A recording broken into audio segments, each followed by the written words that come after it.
take a step back for a minute into the kitchen. Good evening, everyone, and welcome back to Meghan's Kitchen. I'm so excited for this is now my 4th episode, and we're going to do a little traveling tonight. Tonight, accompanying me is the Pago Pago cocktail, which is one of Rob's and my favorite cocktails from one of our favorite bars, which is Trader Sam's Grog Grotto at the Polynesian Resort in Disney World. And a couple of weeks ago, cocktails such as this really helped the two of us out to, take a little getaway to Disney World virtually, and really feel like we were going somewhere when the only place we can actually go is home. So this was really helpful for our mental health during the pandemic. And honestly, food and drink in general is an incredible way to travel. So tonight we're going to take a little bit of culinary airfare, let's say, and we're going to go to Thailand. So tonight's recipe is going to be something definitely a little more out of the ordinary than what we've been doing. We're going to make pad thai pizza. So come along with me and let's go. Okay. So what's going to happen is I've already prepped a lot in advance so that you don't have to see me fussing and futzing with, various mundane kitchen tasks. But we are going to go over a couple of things that will be very helpful in making this recipe. So one of the things we're going to do is we're going to make the sauce for the crust. I've already done the pizza dough, but we're going to see how to kind of lay it out. And then we're going to see what kind of fun toppings we can put on it and how best to prepare them and some alternatives we can use as well. So let's get started, and we'll go ahead and make the sauce. And then from there, we'll do the rest. Okay. So first things first, we are going to get like the main base of the ingredients going on in this little pot here. So we're gonna turn the heat on to a nice medium. And then I've already laid kind of the basic ingredients out here. So we've got some brown sugar, 1/4 cup of that. If I have to use a measuring cup a couple of times, I always try to figure out, okay, what's the way I can do this where I can do the least messy one first, so then I can just use the other without washing it in between. So brown sugar first, and then soy sauce. Obviously, if you're putting in soy sauce, you usually do not need any additional salt. So there we go, a nice solid 1/4 cup of soy sauce in there. Then we need 1/2 cup of peanut butter. Fresh new jar. I know it is a Cade household tradition that the first person to delve into freshly opened peanut butter is the very lucky person. Oh, it's so beautiful. It's hard to just kind of scoop into that, but here we go. All right. Peanut butter is a little bit hard to measure out. Usually I just kind of take a scoop that I like and I put it in. But if you want something to kind of help you along, this is a trick I use when I'm measuring out oils in cups and spoons. So that I spray a little bit of cooking spray on, and then I can measure out. Oh, looks like I need a little bit more. Okay, that is right about 1/2 cup. Then if I put in the cooking spray, then when I go to dump it out, it does come out a little bit easier. Yep, see, I got most of it out. Whereas like if I hadn't done that, it would still be all over the cup and kind of a mess. So, but in this particular recipe, the proportions do not have to be exact. And since it's a peanut sauce specifically, It's okay if there's a little extra peanut butter in there. So, peanut butter is obviously going to take a little while to meld together with these other ingredients. So, just got to be patient, kind of let it warm up. Meantime, we've also got a tablespoon of rice vinegar to add. There we go. Now, the original recipe for this calls for just plain old white vinegar. But white vinegar has kind of a harsh taste. It's a good taste, and I use it in lots of recipes, so please don't be disinclined to use white vinegar in anything you make. But I wanted to use the rice vinegar specifically because it's a common component in Asian recipes, and since this is a dish that has its roots in Asia, I felt it was the more appropriate choice for getting the desired vinegar flavor in there. It's rice vinegar is a little sweeter, a little more mellow. You get a little bit less of a surprise when you get that on your tongue. Rice vinegar is what is used to make sushi rice, to give it just a little bit of bite. Okay, so we get that nice and mixed up.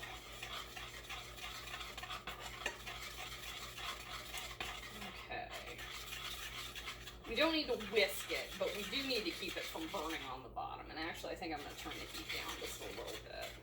It's already steaming. Okay, oh, this is nice. You might have noticed I used dark brown sugar as opposed to light brown sugar. And truth be told, again, we're in a pandemic. That's what the store had. If you do have a preference, use your preference.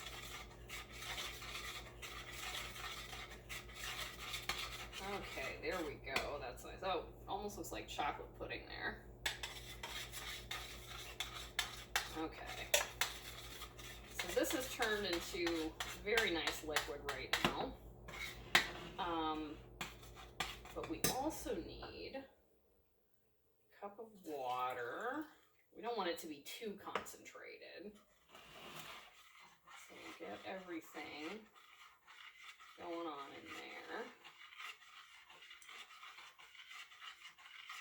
Okay. So a lot of you might be wondering, Megan, where do you come up with your recipes? The truth is, most of them I get off the internet or Food Network. I enjoy watching Food Network. I'm not really into the reality show aspect of anything, but I do like watching the shows where Ina Garten comes up with a recipe and shows how, what circumstance or occasion she makes it for. And my latest Food Network person who I love is Molly Ye. She is awesome. You should check her out. She's just like a fun, bubbly person. And she has both Chinese and Jewish heritage, which often makes its way into her cooking. But she is just like a really nice person to watch, and she explains everything really thoroughly, so I definitely recommend you checking her out.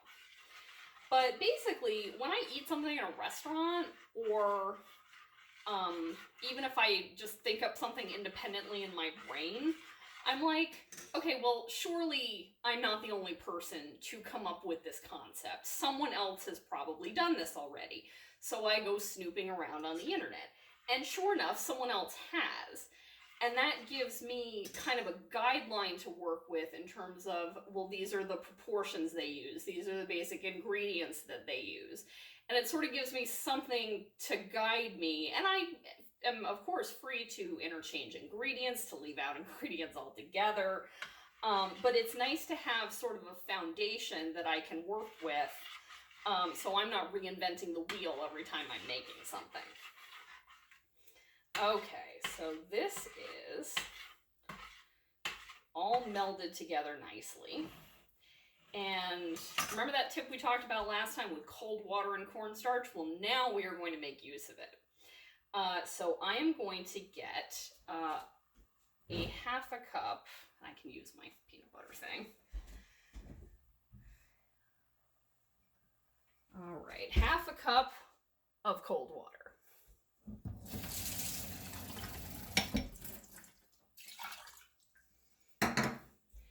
And I usually just kind of use a glass that's sitting around. Clean, of course. And put in a couple of tablespoons of cornstarch. All right, just mix that guy right up. Notice I'm taking it off. I've taken it off the heat so it doesn't burn while I'm doing this part. Anyway, once it's all mixed together, it does have the opaqueness of milk. And then when you can't feel anything anymore from the spoon, like on the sides or anything, and it just feels like you're stirring plain old liquid, that's when you know it's dissolved. It doesn't take very long. Okay, so we put that in there. And then we continue cooking. I'm going to put the temperature back up so it thickens nicely in a couple of minutes.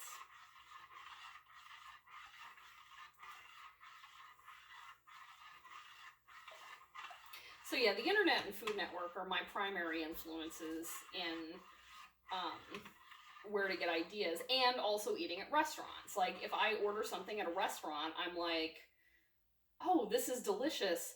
How can I make this? And some things I've decided that, like, you know, restaurants make it better. I don't need to go trying it at home. But other things I'm like, that seems manageable. I could do that. I could try. And it usually results in me developing, like, maybe an extra skill that I can apply going forward.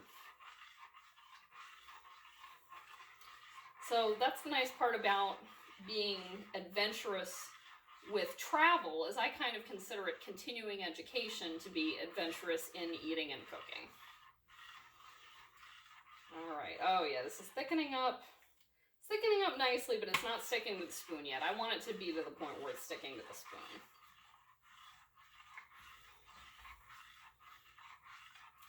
And it should ultimately be like a gravy type substance, even though technically it is a dressing. Okay. Now, to give this a little bit more character, what I'm going to do in the meantime while it's thickening, throw in a little bit of sriracha. For if I'm adding heat to an Asian recipe, sriracha is the hot sauce I go to. There's many, many different styles of hot sauce, but I like to use a hot sauce that is somewhat indigenous to the region I'm cooking with. Like,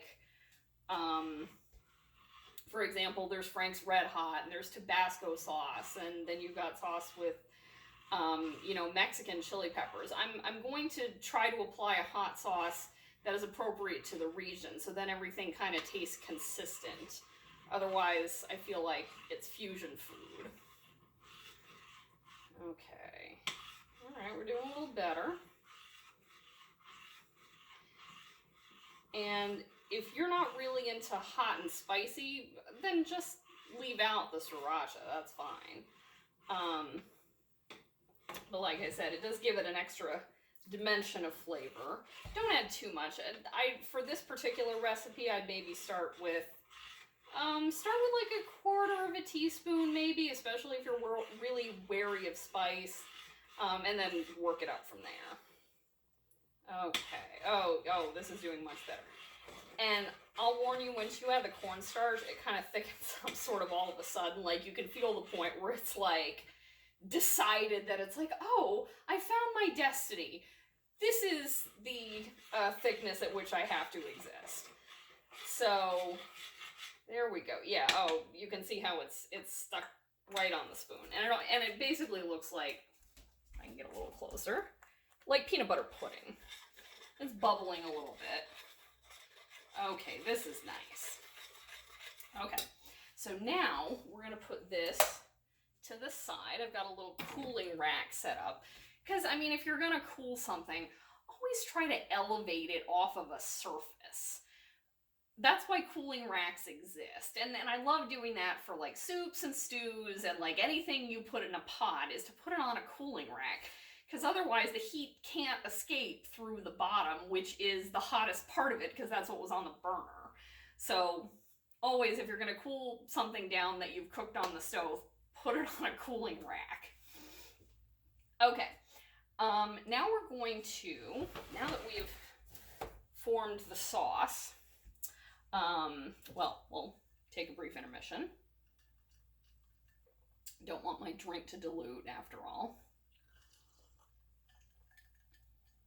By the way, if anyone wants my drink recipe, I decided I'm going to put all drink recipes on the video once it's uploaded to YouTube. So you should be able to see that in the first comment. Okay, anyway, now we're ready for part 2. I've already got some shrimp peeled and defrosted, so they're over there. So we're just going to get out a pan.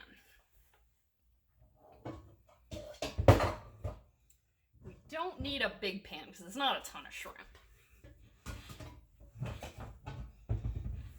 Okay, here's a nice pan right here. All right, so I'm going to put that on medium, maybe a little toward medium high, like a 5 or a 6. And I've got my olive oil right here. So I'm going to put, I know Rachel Ray says like a 1 or a 2 count of olive oil. Put like a, 1 or 2 tablespoons.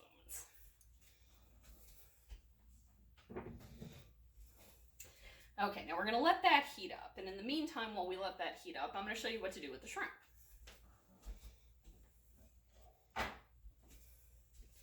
Okay, here's my little plate of defrosted shrimp. And I'll show you what I got.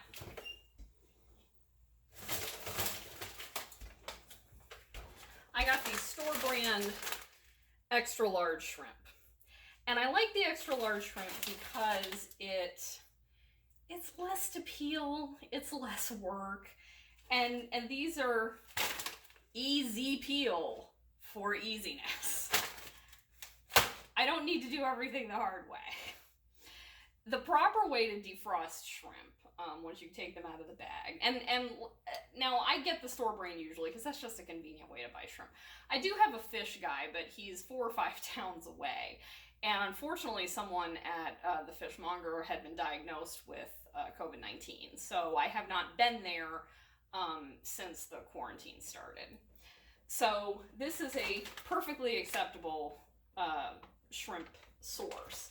Although, if any of you guys have any ideas about like sustainable shrimp, like I'd be happy to hear that. But it's not something that I am particularly conscious about, even though I do know it is an important issue. But for these purposes, this shrimp is the way to go. Okay, my oil's heating up there. So the proper way to defrost shrimp is to put it in cold water and to run and circulate cold water over it several times, fresh cold water. Because if you put frozen shrimp in a bowl of cold water, it's just gonna like keep it cold as if they were ice cubes. So you've got to circulate several rounds of cold water over it. And then let it sit for a little while. It doesn't take crazy long, but if you need to kind of speed up the process, just keep it running under the faucet. Then once everything is defrosted, you'll be able to tell, like the shrimp will be soft, they'll be flexible, you don't feel like you're going to break them if you're too rough with them. Then you take them, and I don't know if this will show up this well on the video, but I'm going to try. The way to peel them is you kind of take the skin off the back flaps like it's a little jacket, and you hold that and you bring it to the front. You kind of pinch it at the front. Then you sort of free the top of the shrimp. And then what I do is I pinch right at the tail. I pinch it real hard, and then I just pull the shrimp out real gently. So that is how you peel an easy peel shrimp. Okay, now,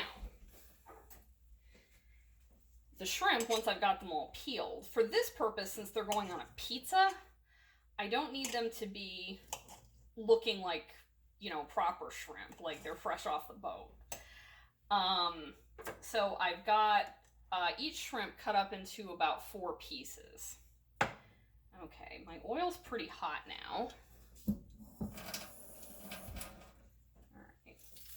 And if you want to see how hot your oil is, then just add a splash of water into it and see if it bubbles. If it bubbles and you can hear it, you'll know it's hot and ready to go.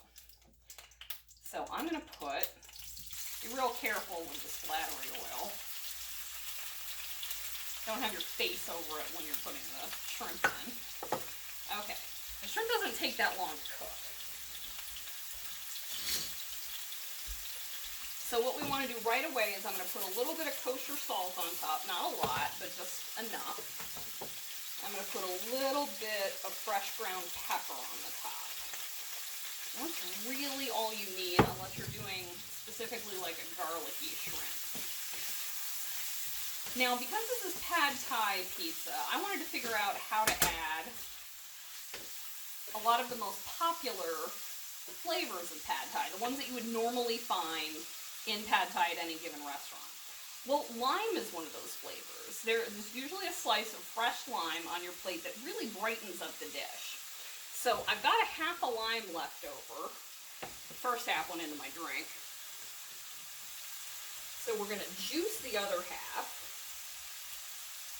This juicer actually belonged to Rob's grandmother, Olivia, and I feel very honored to be using it myself.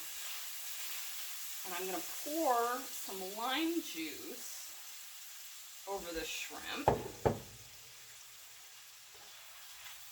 And that'll give them a nice bright flavor. And that's the best way I've found to incorporate some lime into this dish. You don't want to be squeezing lime juice directly onto a piece of pizza. So it'll be subtle, but it will matter. Now you just want to, especially with the shrimp cut up, they really will cook very quickly.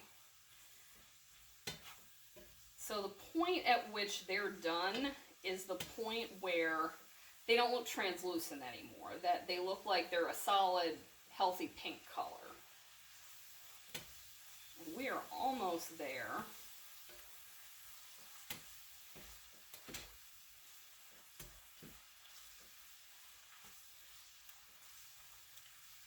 So very close.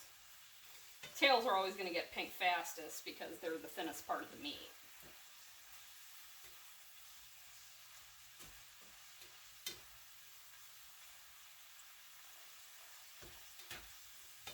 Okay. And at this point, everything looks like it's about finished. It is a judgment call. You don't want to overcook shrimp or they get a little tough and rubbery. Remember, this is going to bake again.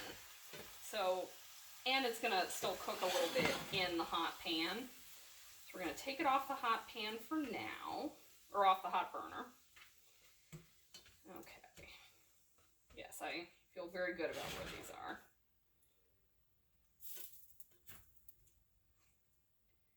Okay, and I'm going to put the cooked shrimp in a little bowl to set aside for now. Okay, I'm just going to scoop it out. You don't want all the liquid to come with it. Whoops. Got one little bite down. I guess that's going to be Ireland's dinner tonight.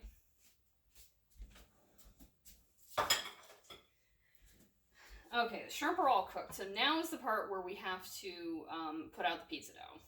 Okay, so I'm going to put this aside onto a non-counter surface. We don't want to melt the counter with the hot bottom of the pan. Okay, so this is the pizza pan that we have. And let's see, my burners are still pretty hot, but luckily this thing takes up to 450 degrees. Okay, speaking of 450, that is what we want to put the oven on for baking this. Okay, so let me grab our pizza dough.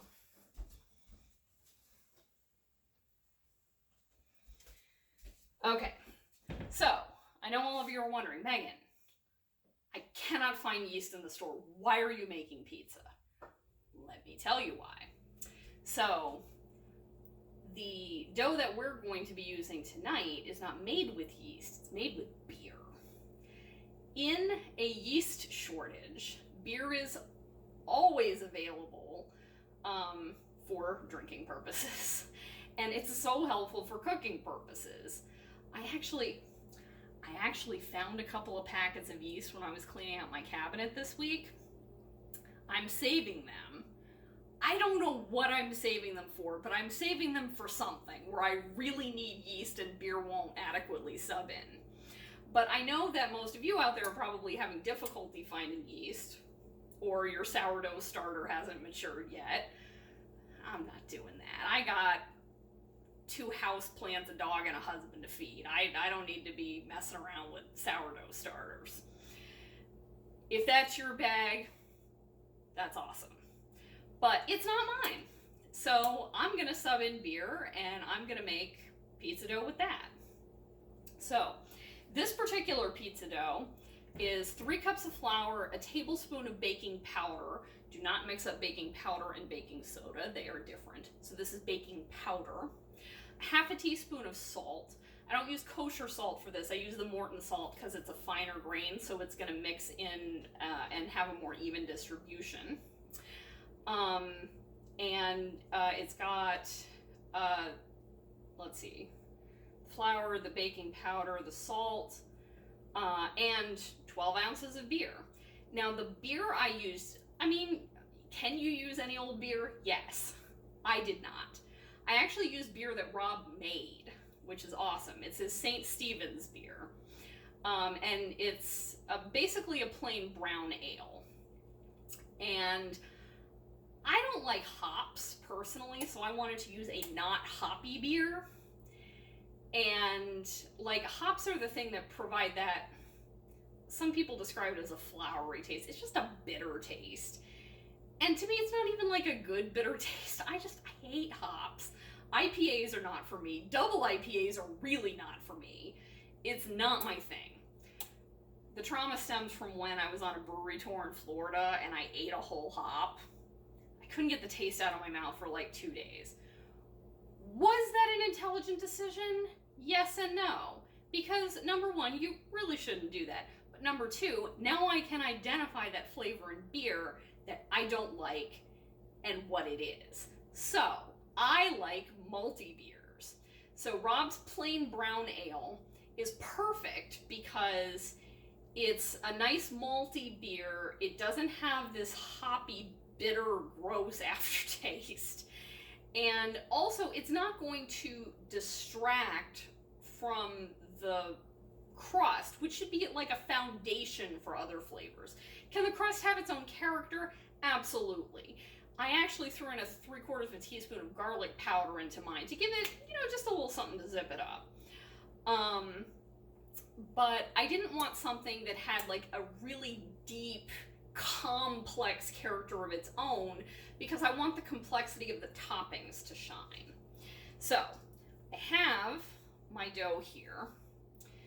Actually, I used about a little over, maybe 3¼ cups of flour because the dough is supposed to come out a little bit sticky, but if it's too sticky to really handle properly, then it's pointless and you can't manipulate it and spread it out on the pan.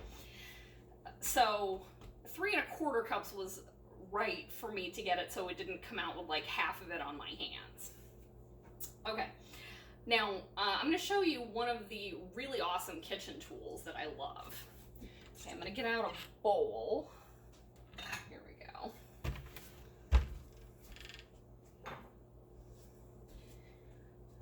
All right, so for these purposes, I'm going to put in a little olive oil into a dish. Don't need too much. But I've got this silicone brush thing. I love this thing. I love it for brushing oils over various and sundry items that need to be oiled and oiled evenly. Because if you just drizzle the oil over, you're going to miss a lot of spots. I like an even oil distribution. So, I'm gonna just get this spread nicely over.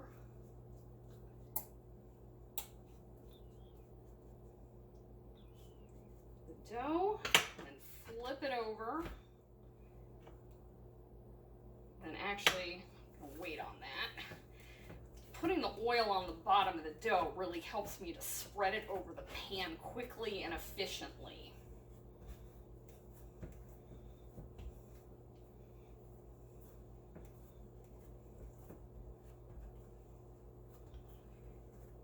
All right, try to get it to the corners if you can. Use what space you have. This is technically deep dish, but well, people from Chicago may argue with me, but you don't need it to be too deep dish. Okay. Then, get a nice brush of oil right on the top there.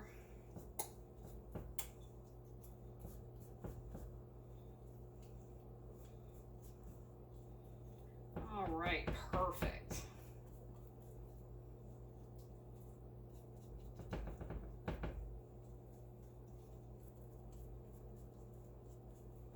Doesn't need to be sopping with oil,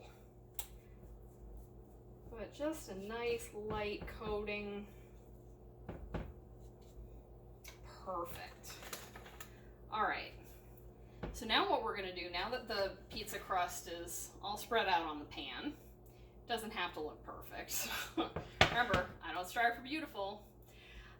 We're going to go ahead and we're going to put our pizza crust in the oven to blind bake for about 6-7 minutes. Then we're going to pull it out and then we're going to do the toppings, and so we'll be right back and after our baking intermission, and we'll complete the task. Okay. One night in Bangkok and the world's your oyster. The bars are temples, but the pearls ain't free. You'll find a god in every golden oyster, and if you're lucky, then the god's a she. I can feel an angel sliding up to me. Hi everybody, welcome back. Now comes the really fun part where we get to do all we do with the toppings. So, we've got the crust out of the oven. Got it right here so you can kind of see. Blind baking is when you're baking something like a crust, either pizza crust or a pie crust, with none of the fun parts in it.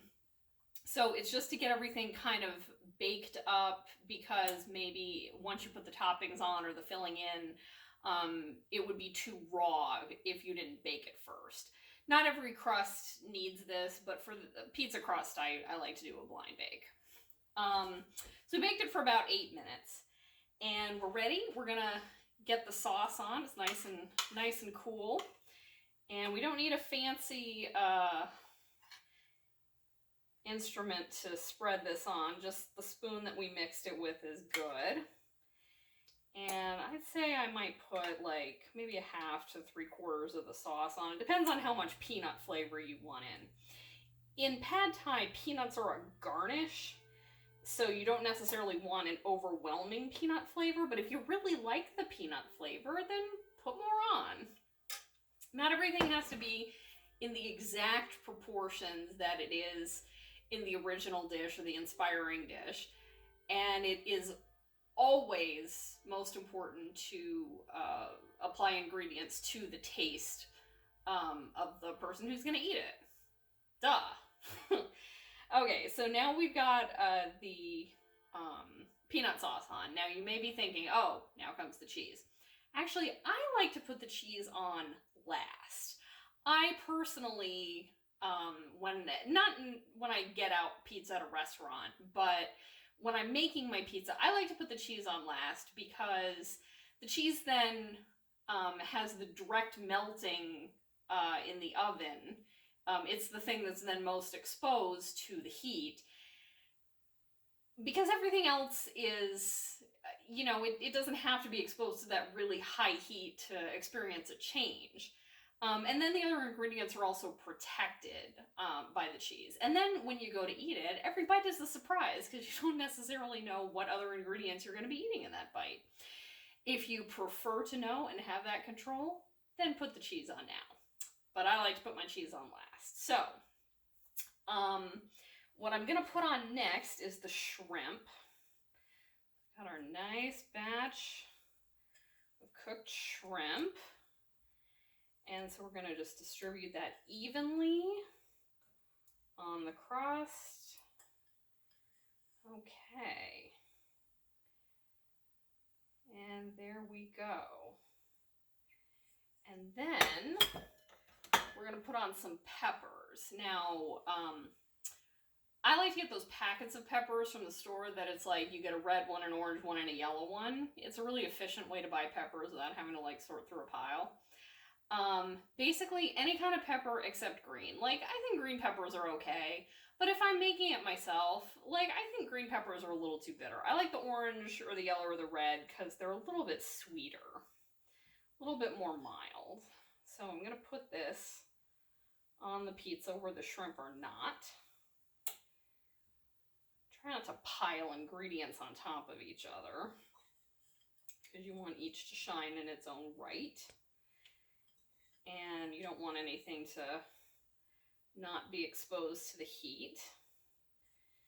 Okay, there we go. That's what we got going on so far. And then I got some bean sprouts. Bean sprouts are another garnish that are popular in pad thai. Now, bean sprouts add kind of like an interesting textural crunch. At least that's what you hope it's going for. They don't really provide anything special in terms of nutrition, at least not that I know of. It just kind of mixes everything up a bit. And it's another vegetable you can add on. I realize the last few episodes I've been making like really, really dairy heavy dishes that are kind of void of vegetables, so I'm trying to compensate a little bit for that now. Okay, and then got some scallions that I'm putting on over the bean sprouts. At this point, like, you pretty much have to pile your toppings because you don't have enough room otherwise. Try to spread out the green parts and the white parts if you can. They are different in their characteristics. So this is what we got going on so far. And now comes the cheese. Now, I personally like jack cheese. I think jack cheese goes the best with seafood because it's nice. It's a mild cheese, and I know we used it in the enchiladas, but with a mixture of other cheeses. But Monterey Jack by itself is a nice mild cheese that still lets the seafood characteristics shine. So I'm going to put on just a big old pile of jack cheese.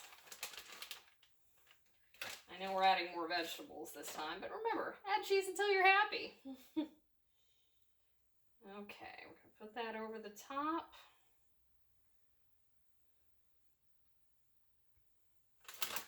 Okay, and then we're going to add just a little bit of mozzarella to make it a more traditional pizza. And mozzarella is also a mild cheese that doesn't really try to outshine the other ingredients that it's collaborating with. Plus, I like my pizzas. Ultimately, I do like my pizzas nice and stacked, nice and tall. Okay. So this is now what we've got going on. And this is what we're now putting in the oven. And we're going to put it in for about 8 minutes. Which if we're making nachos, that's around the same time we'd put in. Just enough to melt the cheese and get everything warmed up again. It's still at 450 degrees. So keep an eye on it, because that is a lot of heat to be dealing with. So just check on it, every few minutes and see how it's doing. But about 8 minutes is what we're aiming for. And then we'll see how it is. And if it's either just the nice, thoroughly melted elastic, and that's what you want, stop it there. If you want to wait till it gets brown and bubbly, just keep an eye on it, but let it go. So we're going to put this in, and then we'll be right back to taste the results. I am's gonna be the witness to the ultimate test of cerebral fitness. This grips me more than would a muddy old river or reclining Buddha. Thank God I'm only watching the game, controlling it. I don't see you guys rating the kind of mate I'm contemplating. I'd let you watch, I would invite you, but the queens we use would not excite you. Hi everybody, welcome back. We are almost done with our baking time, so I'm going to take it out in just a couple of minutes. But I wanted to let you in on a couple other tips before we get to our tasting portion. So, first of all, I have to confess, there was one ingredient that I left out of the peanut sauce that I did not intend. And sometimes that happens when you're nervous and you're filming a show and you're enjoying a cocktail. And that's sesame oil. The peanut sauce should have 2 teaspoons of sesame oil in it. It doesn't necessarily change the nature of the sauce, but it does add like a really nice flavor to it, which is highly enjoyable. So definitely put in those 2 teaspoons of sesame oil. Obviously, it's not earth-shattering if you forget. But anyway, I wanted to throw that out. Also, I wanted to talk about a couple of other garnishes you might consider for the pizza, or toppings. Now, I included shrimp because I really like shrimp. It's a nice, easy protein to use. You get it right out of the bag. You don't have to worry about salmonella contamination. But if you're not a seafood person, consider chicken, consider beef, consider pork, consider bean curd, or tofu or seitan. Like, all of these are perfectly viable toppings for this, provided that you know how to cook them properly. You're not just like dumping a block on the pizza. So please use your favorite topping for the pizza. Additionally, one of the frequently used ingredients in pad thai is egg. So if you want to like either scramble some egg or fry up some egg and put that on top, that's very cool. Also, if you want to just put straight up rice noodles on it and really carb the hell out of it, sure, do that. That's amazing. Cilantro is also a great garnish that you can put on either before or after baking. I know that a certain percentage of the population has a distaste for cilantro because of genetic differentiation. That people either think it tastes like soap or metal shavings, whereas the majority of the population feel it tastes like, well, cilantro. Like, there really isn't like a comparable description that I have. But again, it's a really nice option to top. And I know one of the New York traditions is cold cheese pizza, where even though it's got hot cheese that's now bubbling on top, you can also throw like some jack or mozzarella on top that's cold, and then you have a nice hot and cold contrast with your pizza. So definitely consider that. If you want to just kind of mix things up a little and add a different texture, different temperatures, like, it can really change the experience. So those are all viable options, and if there's something special that you like on your pad thai, you want a little extra lime juice, go ahead. Remember, this is all up to the consumer. Like, I'm just not one of those people who's like, oh, the chef knows what's best for you. No. You as the consumer know what's best for you. You know what your tastes are. Try it as the chef would have it, but then once you've made your decision and you've discerned what flavor combinations you like, you're the one who makes the choice. Be empowered to do that. Okay, we're gonna pull our pizza out. Well, let's check on it first, see how it's doing. Okay, it's brown right around the edges where some of the cheese kind of slipped off. Let's see. Okay, it's definitely melted, but it's not quite brown and bubbly, and I think I want it to get to that brown and bubbly place first. So we're going to leave it in for another couple of minutes and see how it does.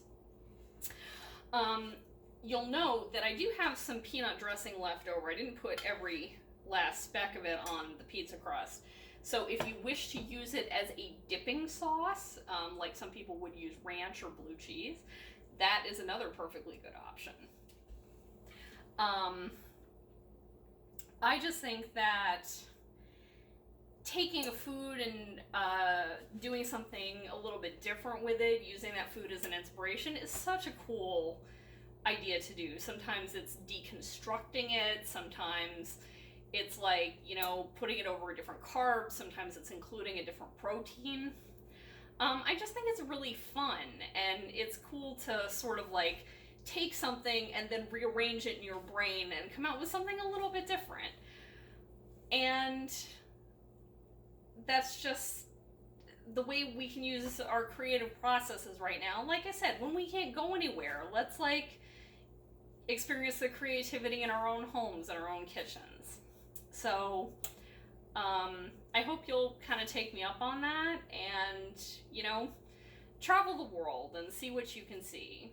And if there's a place that you've always wanted to go and you haven't gotten the chance yet, check and see what the local regional cuisine is there and see if you can make it. Obviously, without tasting it first, you might not have like kind of the idea in mind, but that's part of the adventure. And obviously you have a basic idea what you like. Take the 5 senses. If you like it salty, then go with salty. If you like it sweet, like lean towards the sweet. Everybody has an idea of what they like. So, okay, let's check on the pizza again and see what's going on. Oh, yep, starting to brown right on the top. It's perfect. Okay, let's get our pot holders on. Again, safety first.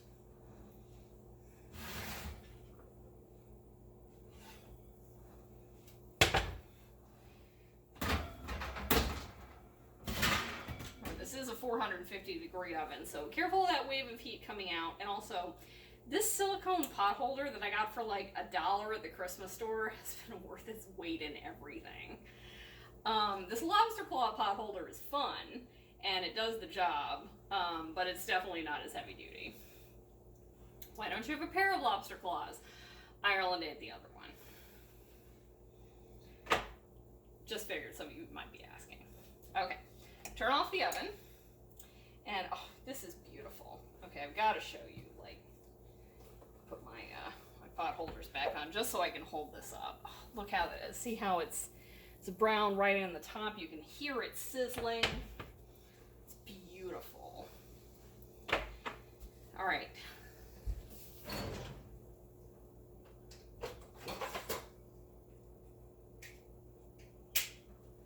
One of the kitchen tools that I definitely recommend, especially because I like to pile my pizza high, is a pizza cutter.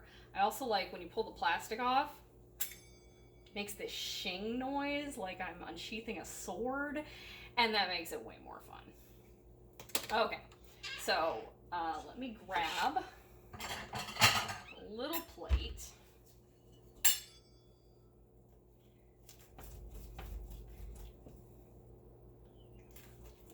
Cut just a bit there. Okay. Now this will do the cutting.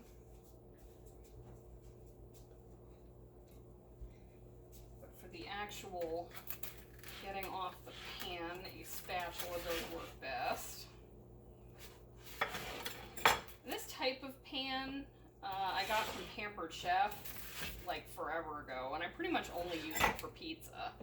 But I mean, pizza's such a great food to make at home because you can mix it up and it's a completely different dish every time.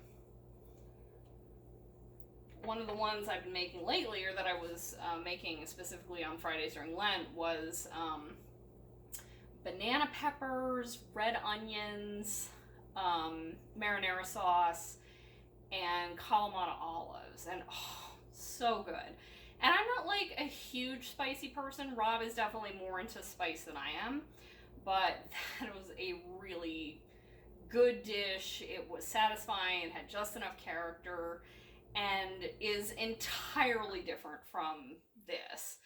So, you know, treat pizza with the character that it is. It's not just Italian. You can really make it from any region of the world that you're looking for.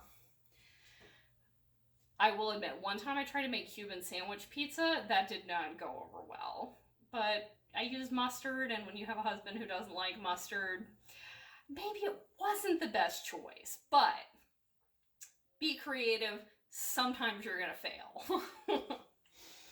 Okay, let's give this a whirl. Pull a fork. My pizzas, you really should use a fork. Get a little bit of everything on there.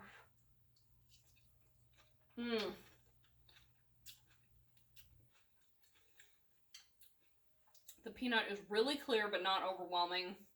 The cheese ratio is perfect. The vegetables are still crunchy. And we let it go for around 10 minutes, 10, maybe 11 minutes. So, but everything still has that crunch, so you've got a variety of textures going on in here. This is amazing. So, I hope you guys make something similar that you enjoy.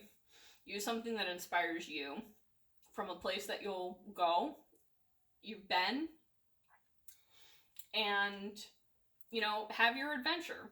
Because soon enough, you'll be able to have the real one, and you'll have something to compare it to.